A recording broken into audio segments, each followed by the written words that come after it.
So in the spirit of changing our Decluttr Me intros, Okay. I'm opening with, I have a new Honda. You have a new Honda. I have a new Honda. So what? They sent me a new Honda to try. So now this is your third Honda. Well, technically it's my second. They were both Accords the first time. So now what is this? We're now doing the Honda City.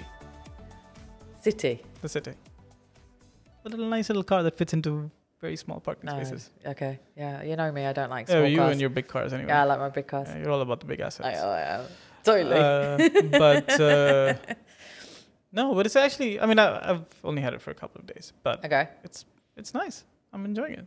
That's It's good. zippy. Yeah, they are. It feels much lighter as a car, Yeah. which is nice.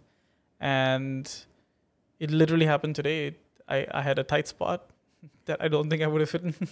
Really? But because it was the City, I was like, well, actually, I think I could pull this off. And it just went Fits right in, in. yeah. Yeah. And I didn't even have to do like a reverse, like parallel park. Yeah. It just went straight in. So it was Those great. cars are good for like big cities, like in Europe. Like I drove a small car. No, I drove a big car in Italy. I've driven a small car in other countries, like in Cyprus and stuff. Yeah. And it is useful, like especially in these little rustic old towns, Yeah. to have a small one and fit into these little. Yeah, but it's a nice car so far that I've been driving it. I mean, obviously the Honda handling is nice. Yeah. I was a bit like, it's going to be, how different is it going to be? So obviously like the size, the volume, the Accord is the more premium Yeah. of the car, obviously. So that there's a difference there. But otherwise it's like a super zippy car. Like, it's Does it have easy the to thing drive. on the screen? The what thing on the screen? There was the thing you could see everything on the screen. Just Oh, in the Accord, you mean? Yeah. There was like half of it was actually like a display. Yeah. And then, so no, it's a regular odometer and stuff, obviously, but that's fine. But it does have a screen for the deck and Right, stuff okay. as well. And then, but yeah, I mean, but it's got the rear parking camera and it's the best thing ever created. right. So it does have all of those, Yeah. like safety and otherwise, like Yeah. it's well decked out. Oh, cool. So yeah, like I said, and it's a nice like red car. It's like So are they just giving you a new car every week for the rest of your life now? Honda, if you're listening to this, that is pretty much what everybody thinks. You got to keep up with this perception. But Can I have yeah, the same for BMW, please? but no. There's two models of the City, just like the Accord, so they'll swap that out and then. Wow. That's- So you literally are having a different car every week. Wow. I would be, no, I BMW. Anyway. But it's I mean, on that front, it's been kind of nice. Yeah. But I'm liking it's like a bright red car. It's something different for a week. Yeah, nice. Yeah, it's a new lifestyle I'm leading now. And have you noticed my kitchen? Yeah, colors are changing everywhere, aren't they? Yeah, I know, Yeah. exactly. We're talking about color changes. Isn't it amazing? It is. Like, it looks completely It looks completely different. Actually, it looks like someone like took down your old kitchen and like put a new thing up. put in. Yeah, Yeah. I am well impressed. So if you didn't see on my Instagram, on Insta Stories, I had Creative Wrap come in and they wrapped my kitchen up. And it was a horrible brown color on the cupboards. The tiles were horrible. Like, it just looked permanently dirty, but it'd always been like that. So now they're like a turquoisey blue color doors, and it's like a tile finish on the. That's not turquoise. It's a bluey turquoisey color. It's dark turquoise. It is. It's dark turquoise, and then I cannot believe I have to correct you on color, Shelina. and it's like a sad. marble effect on the tile, so it looks like really cool. And then I got handles from IKEA. And so they were put in, and even the guys who were putting the handles in were really impressed with the handles. I was like, yeah, it was in IKEA. It was like 30 dirhams for a packet of 2. I was well impressed by myself, but they really do match. Like the whole, Right. It does look good, doesn't it? It looks classy. So yeah, I've just been really happy. Like I've just been looking at my kitchen all the time going, this is amazing. This is amazing. So, yeah, so thank you to Creative Wrap for doing that. It gets done in a day. Like they were really quick. Oh, that was fast. Okay, I thought it would take longer for them. No. So I think because it feels like they've redone the kitchen. Yeah. It feels like it would have been like a 3-day job. Yeah, no. Whereas obviously that's not what they've done, but But it feels like that. I think the final feel is as if they've just redone. They've taken everything down and put up new stuff. Well, what they do is they take off the cupboards. Right. And they wrap up the cupboards, put in the handles, and then put it back, and then screw it back into the thing. So, there is a lot of work to be done. And there were a few guys. And then they come and recheck it a few days later to make sure if because it sticks. It's like adhesive sticky. Or something. Yeah. So then they check on it and re-stick things and redo things again if it has to be done. But no, it looks amazing. And it's so easy to clean. I didn't do the countertops because mine was marble countertops anyway. Right. But you can do the countertops as well. And then it's like, it's really impressive. So, so if you want to redo your kitchen, especially if you're renting, it's worth it. Instead of having the ugly kitchens you get when you rent, you can get this, for not that much money. And then you can take it off before you move out. Does it come off as easily as well? Yeah. Oh. So it's not that hard to take off. Okay. Obviously I won't be doing that for a while. But yeah. So, Oh, very cool. Yeah. So anyway. If you want to get to know more, Shelina is at Decluttr Me. Yeah. We can just wrap up the episode here. Yeah. You can go onto Instagram and you can see all the stories and the collaborate bit. And it's at DECLUTTRME. That's great. We'll see you next week. All right. Bye. All right. Let's stop talking about fun things in our life and get back to the real cars shit. and wrapping. All right.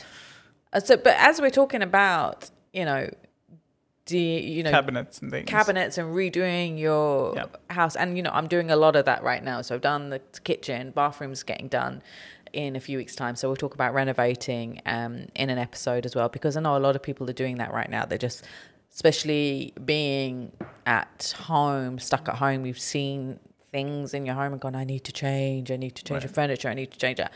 So a lot of people are buying tools right now. Did you like the segue? Mm-hmm.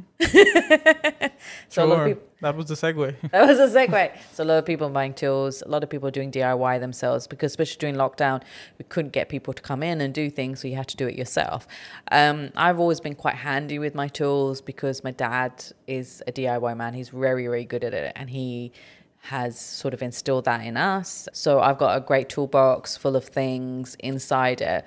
So I thought it'd be great to talk about the toolbox because I deal with a lot of toolboxes which are owned by men and they just never go through it. They just throw everything in, buy more things, don't realize they've got the same thing. So I'm like, let's talk about that today. So this is, going to be one of those episodes where we tell you what to practically do to help you get organized. So as always, get a trash bag, a recycle bag, and a donation bag in front of you to help you with this. And then take your tools out. So find all the tools from everywhere. So I know lots of people have tools in kitchen drawers, bathroom drawers, like random, like bedroom. Mm-hmm. They'll be in the toolbox, they'll be in this box and that box. They'll just be randomly everywhere. So get the tools from everywhere in your house and put it, say, on your dining table or on the floor somewhere that you can collate them all together and look at them. And then look at all the tools. See if you've got duplicates of things. So do you need to have 3 hammers? Do you need... Of course you need 3 hammers. Like, come on. What if, you want to hammer one thing in one room and then at the same exact moment you need to hammer something in a different room? Like, how can you survive? When have you ever hammered? Yes, I'm trying to explain why it's absurd to have more than one hammer. Yeah, that's exactly the point, because you're one person doing one DIY thing at a time. Yeah, you don't need. Yeah. Same with screwdrivers. You need one set with different size and stuff. And you can get them from IKEA. So everybody has that orange IKEA box of tools, right? And if you don't, maybe you should have it. Yeah. And it has the screw. Although mine's from Ace Hardware, to be fair, but anyway. Oh. You went expensive. You're so classy. But, and it has the screwdriver with all the bits that you put onto the thing. You only need 1 box. You don't need 2, 3, 4 boxes. And you have more boxes of the same thing? Yeah, because they've lost it or can't find it. And so they'll go and buy another one and then another one. So and then it turns up eventually. Yeah. So give that away. Give it either to the maintenance guys you work with, donate it, just give it away, right? And there's always someone looking for a toolbox. Yeah, because they keep on losing it. So that's why we're trying to help you today to get it organized. So get rid of them. You don't need millions of boxes. And if you've got one set with, the, it's not with all the tools. I can't remember yeah. all the tool names right now. But if you've got all the tools, then you don't need to have multiple sets. Like the pliers, Pliers, that's the word I was looking for. So yeah, so pliers. I mean, you need usually small pliers to get small things, and then a bigger pliers, but that's about all you need. yeah, actually the spanners and stuff, you never use them anymore. You need the screwdriver, as you said, like, but they come in. You get the one which can attach to different sizes, so you're sorted. Yeah. One hammer. Not many people need saws. Very rarely. And if you need a saw, get a small one. But like you're right, because outside of the pliers, the screwdriver, the Allen wrench, once in a while. Like and the thing with the Allen wrench actually rarely gets used because like you get IKEA furniture and every single one comes with an Allen wrench in it and stuff like that, right? So you keep getting more and more of those. And if you get those, get rid of them. Yeah. Like once the thing's assembled, you don't need them. Like people keep them for years and years and then look at it and go, I don't know why I have this. It's like, yes, because you got it from IKEA or any of these other shops where you have to assemble yourself, and you don't need it. If it's assembled, you're not going to unassemble it. Whoever unassembles. And also, like, if you're moving and whatever, the movers will do it, and you have a toolbox which has the tools in it already. Exactly. So you're never landing. Yeah. So get rid of them. So and then look at the power tools as well. How many drills do you have? I have 2. One is for work, and one is for pleasure. For pleasure. Yeah.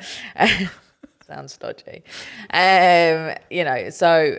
Just see as well, do you need all them? Yeah. And then, I mean, with my dad and a lot of, gentlemen have like all these power tools and they might have used it once or twice. My dad actually uses it quite a lot, but there are a lot that go, oh yeah, I'm going to do all these things. I'm going to cut wood and I'm going to cut metal and do that. And they never do it. So don't.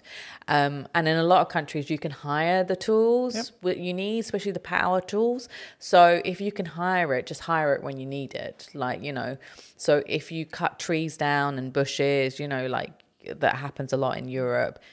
You can hire it to the saw to cut those things, so you don't have to buy it yourself. And here it saves as well, by the way. Like, I mean, I know Ace and stuff, they rent out equipment. Oh, do they? Yeah, they do. Like some of the bigger equipment, they do rent it out. Yeah. Oh, okay, cool. Oh, that's good to know. So and also look at the tools and see, do you actually use it? Have you ever used it?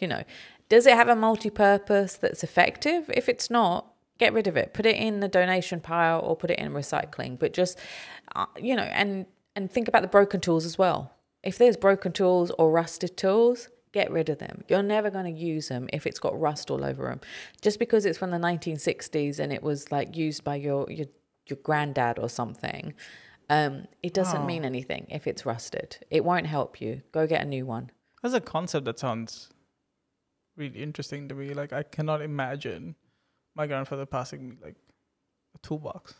Oh no, that's a lot of things. I'm just saying, like, even conceptually, like, it's just something that's like a lot of things, yes, but a toolbox, I don't know. Yeah, no, I think maybe European and American. Yeah, maybe. I mean, I'm not saying no. I'm just saying it's just interesting to me when you said that. I was like, people would do that, wouldn't they? Like, especially if it's something that they've cherished for so long. Then, especially because if they were into it and very DIY, because they were more hands-on, very DIY kind, like my father.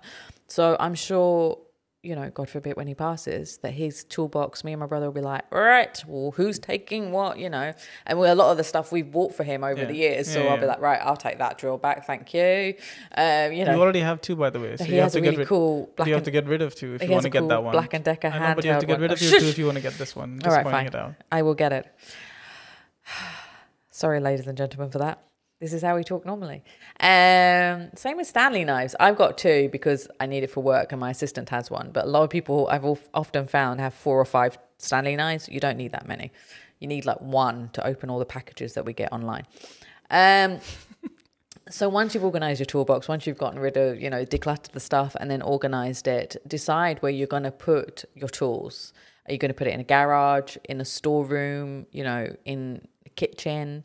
Which I don't recommend normally, but if you're limited in space, maybe there's a space in your kitchen you can put it. So find a good location for it, which is easy for you to get to and you can access when you need it, because there's always a moment where you suddenly need to access your toolbox, to do bits and pieces. Well, there is for me. So mine is in my storeroom. And then once you know the location, then buy the toolbox or buy a box or something to put all that works in that stuff location. in there. Because it needs to fit in that location. So, you know, you know, if you're haven't got that many tools, you only need something small. You know, you can buy it from Ace or from SpeedX or one of these, you know, or even a Carrefour, or online, you can buy a small toolbox to put all these bits in. If you're into the tools, you've got a lot of nails and screws. Oh, they're another thing. Do you need those many nails and screws? And the ones rarely, if ever. And hanging stuff, like hanging pictures. Do you need all of that, or do you get somebody to come and do it for you, which we do here? Yeah, and I think that's what the other thing I was thinking about earlier when you were saying that. Like, I understand why sometimes you feel like you need a toolbox because you're moving or you're installing something or whatever. But I mean, invariably, like we have people here who come for the curtains too. Like we barely, if ever, need to actually physically mount something. So having like an extensive toolbox is a bit of a it is. And I see a lot of people with nails and screws and pins and just things collected over time. It's crazy, you know. You get, and usually you only want one, and when you go to Ace, there's a box of 20 in them. Like, and so you're stuck with these 20 things. So think about that and see, you know, what I did with my friend. I said to her, you know, when I was doing my paintings, putting them back up, I went, have you got anything decent? Because I've got rubbish of things to hang and I don't want to use them. She was like, yeah, I've got these. I bought loads of them. So here, take a packet. And there was like 10 in there. So that was all my paintings up. Yeah. And then I did the same with the tools, by the way. Like, so I have a regular toolbox, but I don't have a drill. But then I need a drill because someone always comes to install stuff. Yeah. And then, you know, I needed one and I just borrowed it because I just asked around a couple of friends and one of them, I know you said yes as well, but I'd already arranged for it by then. But someone else said, yeah, you can borrow my drill because I needed it for like 10 minutes on one day and I was never going to need it again. Yeah. No. And it just didn't make sense to go out and buy a whole drill. No, it doesn't. Yeah. It doesn't at all. So, you know, and so think about, you know, what size you need, what you need and everything, and then buy the toolbox. So another thing as well is pegboards. So you see that a lot on Pinterest and Instagram, and people are buying these pegboards and putting tools up and it looks all pretty and stuff. That's great if you use tools all the time. So I have a friend, Ian, who is always doing DIY and tools, and he's made this amazing room of toolbox, and he bought this IKEA table and IVAR system, and it's awesome. It's really, really, really impressive. But he's that kind of guy that he does do that stuff, and he's very hands-on with DIY. So if you have that, then fine, get a pegboard, put the things up. It's easy for you to find everything. Right. You know, if it's good for you and it works for you, great. But if you're not that kind of person, there's no point having this up. And think about if space is an issue, for example, then you can't afford to like allocate a whole part of a wall to do it. Yeah. And also, you know, think about humidity and the sun and the sand and, you know, all that, because the tools rust if they're out in the open for too long. So it has to be in a place where it can't decompose in a way. So you can't, you know, here in this country, we can't put it in the garage because the humidity and stuff would just be a problem. Yeah, and also a lot of garages here are open. Yeah. So there's a high likelihood of them getting taken, which happens a lot in these communities. And the same goes, you know, in America, if you're in Southern America, the humidity will do the same thing as well, won't it? So you need it to be in a closed space. So a cabinet is often better in that sense to put all these things. And so that's it. So, you know, make sure it's, you know, your toolbox is easy to access. It's got the things that you really need. If you don't need those things, get rid of them, donate it, recycle it. Put the things that you use most frequently in the front for easy access, and label everything, you know, so you can find it in 5 seconds or less. You know, if you don't have a label machine, you can get labels made. There's companies, like there's a company here that will make custom-made labels for you, or you can buy them online. So don't waste your money buying a label machine if you don't really need it. So those are my tips for your toolbox. Awesome. Well, discuss your sheds, your toolboxes, and all your DIY stuff with Shelina at Decluttr Me. So that's at DECLUTTRME. You can also contact her on her website, which is at declutterme.com. And we'll see you again next.